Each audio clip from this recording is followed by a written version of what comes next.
Despite its low contribution to greenhouse gas emissions, Africa remains the most vulnerable continent to climate change.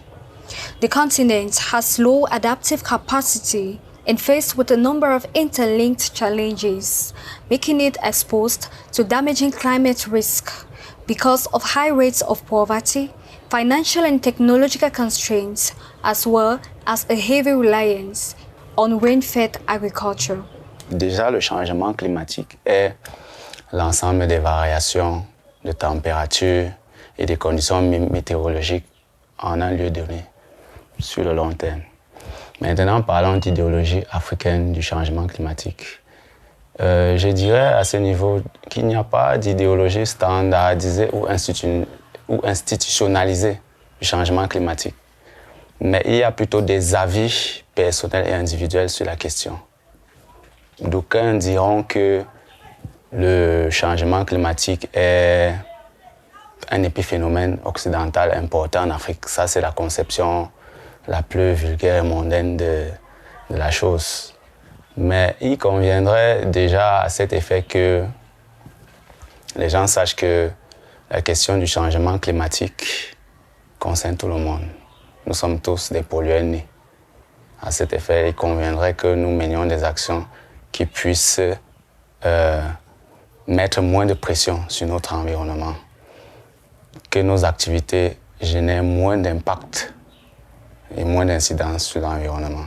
Déjà, l'Afrique, au niveau, si je peux dire, gouvernemental, mène des actions dans la lutte contre le changement climatique. À cet effet, nos gouvernements et nos États mettent sur pied des normes et des législations. Comme au Cameroun, nous avons la loi cadre de 96/12 du 5 août 1996 sur la gestion de l'environnement au Cameroun, qui énonce un certain nombre de pratiques usuelles qui doivent être implémentées quant à la gestion de l'environnement et tout ce qui va avec. Et elle encourage à cet effet aussi les actions privées dans une fonction d'assistance, de capacitation et de renforcement de l'action publique. Donc, à cet effet, tout en respectant la législation en vigueur, tout le monde peut mener des actions qui contribuent à préserver, à protéger notre environnement. Preserving our forests means preserving our nature. How can we analyze the fact that those who say they are fighting deforestation are exploiting the wood that comes from Africa? Je vais dire que les Occidentaux déjà sont restés dans la logique des 30 glorieuses. Les 30 glorieuses qui caractérisaient la période allant de Seconde Guerre mondiale 1945-1973, où tout était basé sur la recherche effrénée du gain, le capitalisme, le développement industriel et tout ce qui va avec. Du coup, le discours économique à leur niveau prône sur le discours environnemental, peu importe tous les colloques qu'on peut faire, les séminaires et autres. C'est ça qui est la vérité en fait. Donc du coup, on ne risque pas de sitôt de les voir arrêter d'utiliser notre bois. Mais la question qu'on peut aussi se poser outre mesure, c'est de savoir, nous, pourquoi est-ce que nous continuons à les laisser exploiter notre bois? En d'autres termes aussi, sommes-nous juste les gardiens de ce bois? In order to compensate financially with what we have lost by preserving the forest, experts have been put in place. Déjà à ce niveau, je dirais qu'en Afrique, nous avons la COMIFAC, ou en d'autres termes, la Commission des forêts d'Afrique centrale, qui est en charge de la gestion durable des forêts des bassins du Congo et de la préservation des écosystèmes qui en dépendent et qui vivent des produits forestiers. Donc, ils ont à la charge, effectivement, de s'occuper de tout ce qui concerne les questions relatives aux forêts. Néanmoins, aussi dans la résolution 54/214 de l'Assemblée générale des Nations unies du 1er février 2000, les Nations unies encouragent la communauté internationale et les invite à financer a apporté un soutien matériel et technique à la commission.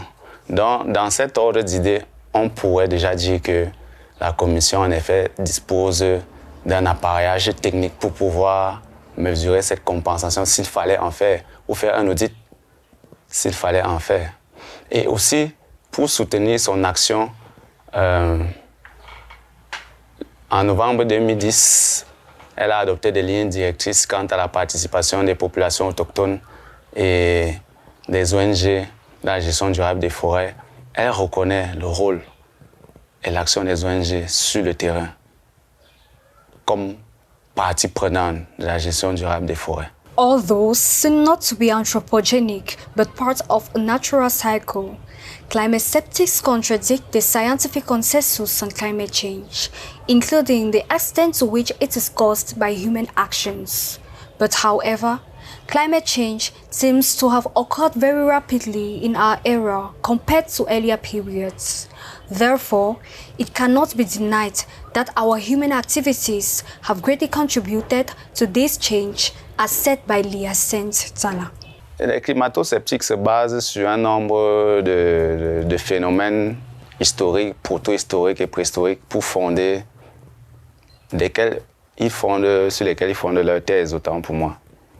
À savoir notamment avec les grandes périodes de variation climatique qu'il y a eu dans notre histoire, à savoir, premièrement, on a eu le Paléocène, où, à cause d'une intense activité volcanique qui faisait fondre les hydrates de méthane, ce méthane était donc répandu dans l'air et réchauffait l'atmosphère. À un point, on atteignait des pics de 5 degrés de température, 5 degrés Celsius de température globale terrestre, ce qui est énorme. Ensuite, on a eu la deuxième période avec l'Éocène, où on atteignait des pics de 7 à 10 degrés Celsius. Ça, ce sont les grandes périodes de réchauffement intense. Maintenant, on a eu les périodes de refroidissement, où on a l'Oligocène, où il y a eu des chutes graves et brutales de température, avec une extinction massive des espèces. Et ensuite, maintenant, on a donc eu la période qui suivait, qui est l'Holocène. C'est la période glaciaire la plus récente, qui date environ de, je crois, 115 000 ans environ de notre ère, qui vraiment était une période glaciaire globale. Toute la planète entière était concernée, était vraiment froide, très froide. Très froide. C'est après cela que la Terre a commencé à se réchauffer peu à peu. Bon, là, on parle de milliers d'années. Au moins, ça ne s'est pas passé en une journée. Donc, c'est au vu de tous ces aspects. Et déjà, les grandes périodes de changement climatique que j'ai citées ne sont pas les seules. J'ai juste pris quelques exemples. Donc, c'est au vu de ces périodes qu'ils se disent, mais tiens, la Terre, sur son schéma normal, son cycle naturel de variation de température, d'où ils n'accordent aucun crédit au fait que ce soit les activités humaines qui soient à l'origine de ce changement climatique.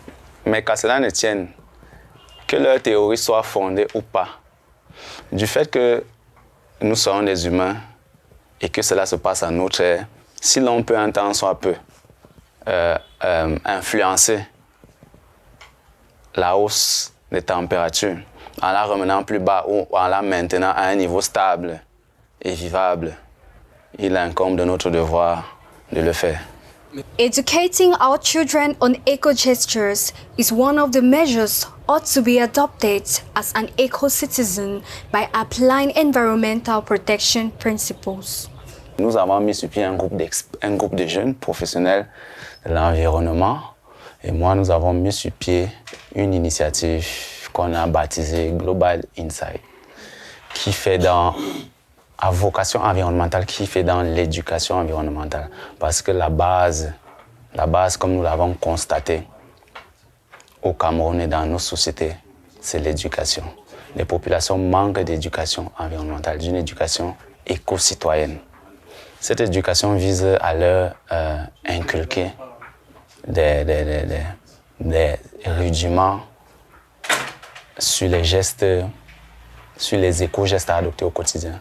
Rappelons aussi que les éco-gestes sont des gestes qui visent à réduire la pression sur l'environnement au quotidien. Il n'y a pas de petits gestes quand nous sommes 23 millions de Camerounais environ. Donc si nous tous, nous mettons la main à la pâte, on se retrouvera en train d'avoir des effets, des conséquences positives colossales en matière de protection de l'environnement. Il faut bien commencer quelque part. Nous-mêmes, avant d'être là où nous sommes là, on passe d'abord par la maternelle. Ensuite, le primaire, le secondaire et les études supérieures. Il faut bien commencer quelque part. Inculquons-leur d'abord cette éducation environnementale pour qu'ils puissent adopter des comportements éco-responsables. Ensuite, la conscience de l'éco-citoyenneté sera suscitée. Tout ce qu'on enseigne à un certain moment donné devient en nous, ou crée en nous un processus et des mécanismes automatiques qui nous poussent à réagir selon notre formation, notre éducation de base. Preserving our environment and making it a safe place to live. The responsibility for fighting climate change today must depend on each and everyone. Everyone has to fight at his or her level to work on this. It should not be the role of the state alone, as everyone suffers from the consequences. Likewise, there is no small gesture when we are 23 million Cameroonians.